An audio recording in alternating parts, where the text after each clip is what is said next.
1 Introduction. My name is Sophia. I am 53 years old. I am a pottery artist. I make bowls and vases from clay in my small studio. My hands are often dry and dusty, but I love my job very much. It is a quiet and peaceful life. I live with my son, Mike. He is 22 years old. Mike is handsome and kind, but he worries me a lot. Mike always chooses older women to date. This is a problem for me. His last girlfriend was 27. The girlfriend before that was 30. I think about his future all the time. I want him to be safe, and I believe a partner should be close to his own age. I worry that these women will want different things than Mike, and that they might hurt him. Mike does not listen to my worries. He says he loves them.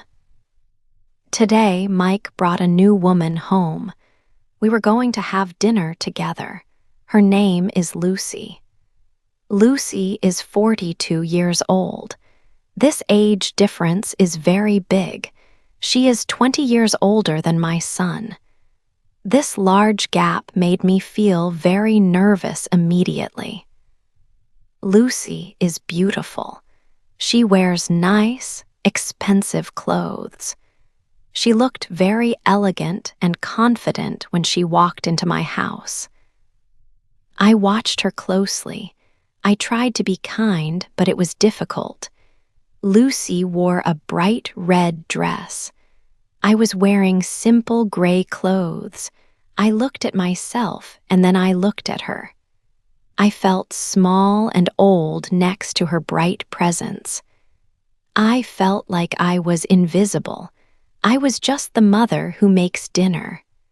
Lucy was the person everyone looked at. She took the light from the room. I did not like this feeling. I wondered what she wanted from my young son. I felt that I had already lost my son to this woman, and they had only just arrived. 2. The dinner. The dinner was set for 7 o'clock. I cooked simple food, roasted chicken, and many green vegetables. I worked hard on the meal, but when we sat down, I felt sick. I could not eat. Mike, Lucy, and I sat at the wooden kitchen table. The silence between us was loud. Mike looked very happy. He held Lucy's hand above the table for the whole meal. He looked at her with deep love. I watched them and felt my heart drop. Lucy was wearing a bright red dress. The color was strong and happy. I wore a soft gray sweater. I felt dull next to her. I felt like a tired shadow. Mike wanted me to like Lucy. He spoke about her job. "Mom," Mike said with a big smile, "Lucy is a lawyer. She works very hard and she is very smart." I looked at Lucy. I saw her nice clothes and her friendly smile, but I could only think about her age, 42 years old. Mike is only 22. The difference is 20 years. I could not hide my feelings. I just nodded my head once. I did not smile at her. Inside my mind, I felt a strong, hot anger. I thought, this is not right for my son. I thought that Lucy was too old for him. I felt she was too established in her life. Mike is still young. He is just starting his life path. I judged her completely. I did not see her heart or her kindness. I only saw a number. I believed she was making a big mistake with my son. I worried that she was using him for something. I felt she was taking him away from me. The dinner felt very long. I cut the chicken into small, perfect squares on my plate. I moved the food around, but I did not eat. Mike tried to ask me about my pottery studio, but I answered him quickly. I did not want to talk. Lucy looked nervous when I did not speak. She tried to make conversation, asking me about my favorite music. I told her I did not have one. I was cold. I sat there, full of silent anger. I felt the tension rising around the table like hot air. Mike sensed the tension, too. He squeezed Lucy's hand tighter. He tried to ignore my bad mood. But I could not change my feelings. I wanted to protect him from what I saw as a dangerous relationship. I wanted to shout, but I kept the words locked inside my mouth. I kept thinking, she is stealing him. She is stealing my son. This thought made the food taste like dust. I finished my water quickly. I hoped that if I looked very unhappy, Mike would see the problem and send her home. But he did not see the problem. He only saw Lucy. The dinner ended quickly after that. It was not a happy night. The tension stayed in the house even after Lucy said goodbye and left with Mike. 3. The ring. The next day was a nightmare. I was in my pottery studio behind the house. I was working on a large clay pot. I loved the feel of the wet clay in my hands. It was quiet. I needed the quiet after the difficult dinner the night before. I tried to forget the tension and my anger. I was happy to be alone with my art. I thought I could finish the pot before lunch. Suddenly, the studio door opened hard. Mike ran in. He was smiling very big. Lucy was right behind him.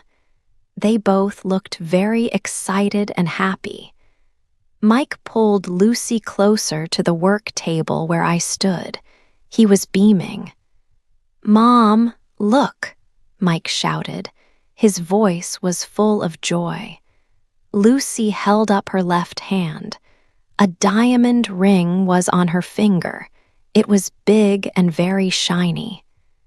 "We are engaged," Mike shouted again. His eyes were wide with happiness. I dropped the tool I was holding. It hit the floor with a loud sound. My heart stopped beating for a moment. I could not believe what I heard. "Engaged?" I whispered. My voice was very small. I looked at the ring. I looked at Lucy. Then I looked at my son. I stood up quickly. My shock turned into a hot, terrible anger. I felt red in my face. "Engaged? After only 2 months?" I shouted. I looked directly at Lucy. "Mike, she is 42 years old. You have only known her for 60 days. I did not care if I hurt them. I felt that I had to save my son from a big mistake." Lucy looked down at the floor. Her happy smile was gone. Mike's face turned bright red. He looked angry, but also deeply hurt. "Mom, stop it," he said loudly. "You do not understand love. You only see a number." His words made my anger worse.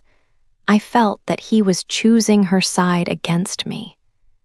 "I understand that she is too old to start a life with you," I yelled back. "You will be 50 when she is 70. This is not fair to you." I was cruel. I saw the deep hurt in Lucy's eyes.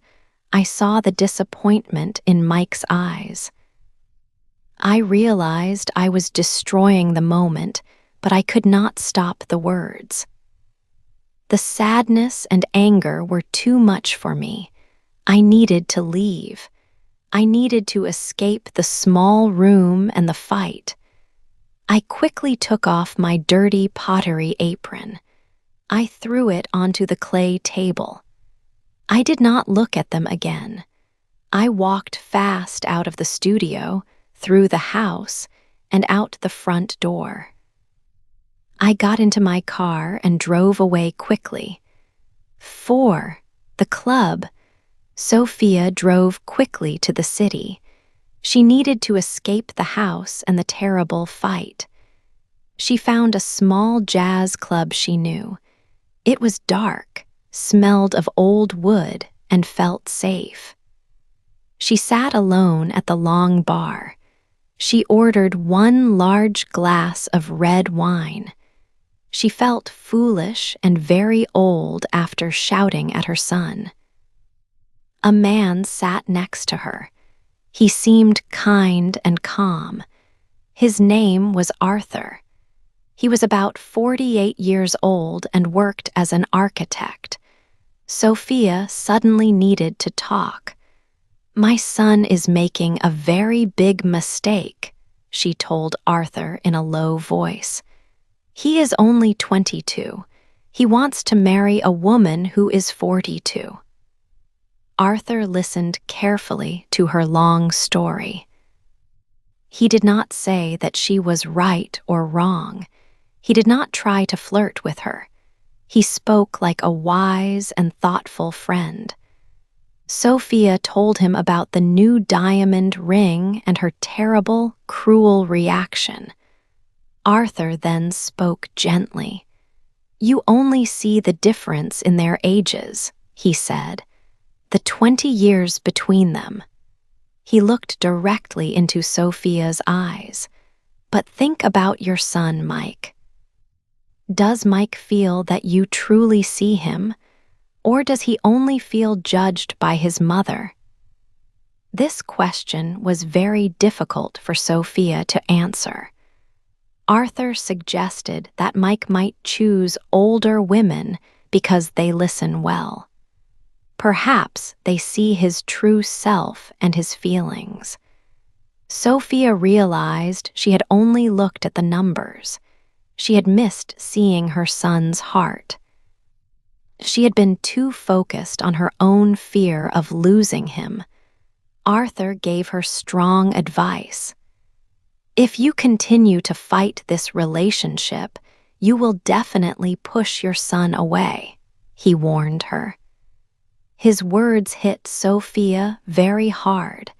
She realized that her anger was the biggest problem.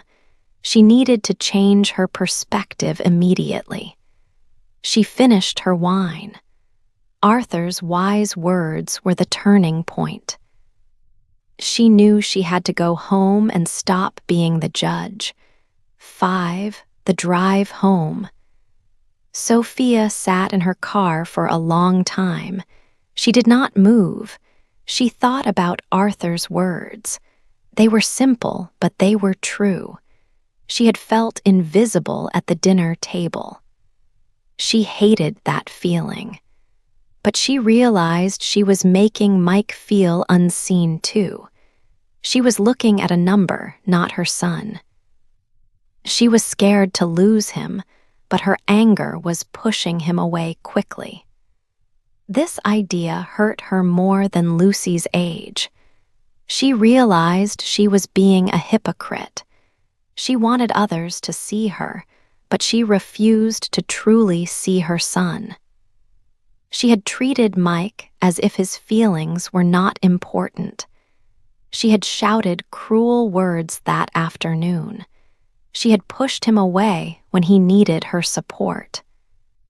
This was a painful thought to hold. She started the car.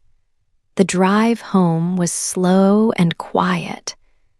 The night air was cool outside the windows. She felt very heavy. Her heart was full of regret. She had caused much pain today with her loud words. She needed to make things right. She thought about Mike, her only child. She loved him deeply. But love was not enough if she only acted like a judge. She needed to trust him. She needed to support his life, even if his choices were difficult for her to accept. She turned the corner onto her street. The house was dark. The living room light was off. Sophia stopped the car in the driveway. She saw a shape on the porch. It was Mike. He was sitting on the steps alone in the dark. He looked small and sad. He looked like the little boy she used to hold. He was not the happy, excited fiancé from the afternoon. He looked lonely. Sophia turned off the engine. She took a deep breath. She made a decision right there. She would stop fighting. She would stop judging Lucy. She would stop being angry about the age gap of 20 years. Arthur's advice was clear. Be a mother, not a judge. She opened the car door. She knew she had to apologize sincerely. She had to show Mike that his happiness was the most important thing to her. She walked slowly toward the porch steps. She walked toward her son. She decided that she would finally see him. She would see his heart and his love, not just his choices. She would be his friend. This was the only way to keep him close. She needed to be the mother he needed now. 6. I am sorry. I walked outside. Mike was still sitting alone on the porch steps. The night air was cool, and it smelled like cut grass. I sat down on the cold stone next to him. I did not speak right away. I watched the dark trees moving in the wind. I knew I had to fix the big mistake I made yesterday. I turned my head to face him. Mike, I said softly, I am truly sorry. He looked at me quickly. His face showed surprise and then hope. I was wrong to shout. I was wrong to say cruel things about Lucy's age. I let my fear speak instead of my heart. I told him that his happiness was the most important thing in my life. Mike let out a long, slow breath. I could see the worry leaving his body. He leaned over and gave me a strong hug. Thank you, Mom, he whispered into my shoulder. I thought I lost you. He pulled back and looked at me seriously. He explained why he loved Lucy. She sees the real me, he said. She listens to my dreams and she supports them. She does not try to tell me what to do. He explained that Lucy made him feel safe and strong. I realized that my son needed a partner who respected him, and Lucy did that. I promised him I would stop judging. I promised to try to see Lucy through his eyes. The next morning, I called Lucy. I asked her to come back to the house. When she arrived, I walked up to her immediately. I gave her a hug. Welcome to the family, I said sincerely. I am happy for you both. Lucy looked relieved and her eyes were wet. The tension disappeared instantly. We sat together and talked about their future. I finally saw that Lucy was a kind and smart woman. I gave them my full blessing. We started planning the wedding right away. Lucy and I looked at pictures of flowers. We talked about food and music. We spent 3 weeks together in happiness. I felt closer to Mike than I had in many years. I was finally the supportive mother I wanted to be. I was celebrating their love instead of fighting it. It was a hopeful new beginning for us all. 7 bad news. For 3 full weeks, everything was wonderful. Mike and Lucy spent every evening together. They planned their future. I helped Lucy choose the wedding flowers.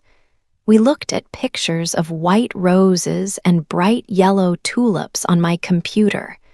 We laughed often. I felt happy for my son, and I realized I had been wrong to judge Lucy. I started to think of her as part of our family. I thought the difficult time was over. Then, things changed very quickly. One evening, I was in my studio. I was finishing a large clay pot that needed to dry. The door opened slowly. Mike walked in. He was not smiling at all. His face looked very pale. He did not look like the happy man I had seen for the past 21 days. "Mike, what is wrong?" I asked him quickly. He walked slowly and sat down heavily on the wooden stool next to my workbench. He looked at the floor, unable to meet my eyes. He looked ill. "It is over, Mom," he said quietly. His voice was low and sad. I stopped working immediately. I dropped the cloth I was holding onto the dusty floor. "Over? What do you mean, Mike?" I asked. I felt a sudden, cold feeling in my stomach. I did not feel the satisfaction of being right. I only felt deep worry for my son. Mike put his head in his hands. He looked like a small boy again. He was suffering greatly. "Lucy ended it," he explained. "She said we want very different things in life right now." I waited for him to speak more. I knew I needed to listen and not talk. "She is a successful lawyer. She has a big career and a settled life," Mike continued. "She wants to start a family soon. I am only 22 years old. I am still starting everything in my life. She said the love between us is real, but the time is wrong for us to be together." I looked at my son. His heart was completely broken. I wanted badly to tell him, "I told you this would happen because of the age gap." But I did not say those words. I knew those words would only push him away again. I walked over to him and put my hand firmly on his shoulder. It was hard to see him in so much pain. I realized that age was not the biggest problem now. Heartbreak was the problem. I could only stand there next to him. I knew I could not fix this terrible situation. I could only be his mother now. 8, a good mother. Mike was very sad. He sat on the stool and looked down at the floor. I did not say the words, "I told you so." I knew those words would only make his pain worse. My son did not need me to judge him now. He only needed his mother to be kind. I wanted to help him feel better. I held Mike close to me for a long moment. Even though he was 22 years old, he felt like a small boy who needed comfort. I stood up and went to the kitchen. I put water in the large kettle to make hot tea. Mike followed me slowly from the studio. We sat down at the small wooden kitchen table. The air was quiet, but it was a comfortable quiet. We were together in this hard moment. "This is very difficult," I said softly. Mike nodded his head slowly. His eyes looked tired and they were red from crying. I am truly sorry that you must feel this much pain. I did not talk about Lucy or the wedding plans that we had made. I only focused on his feelings. I wanted him to know that I understood his hurt and his disappointment. At least you tried to find happiness, I told him gently. You were brave to love her so fast.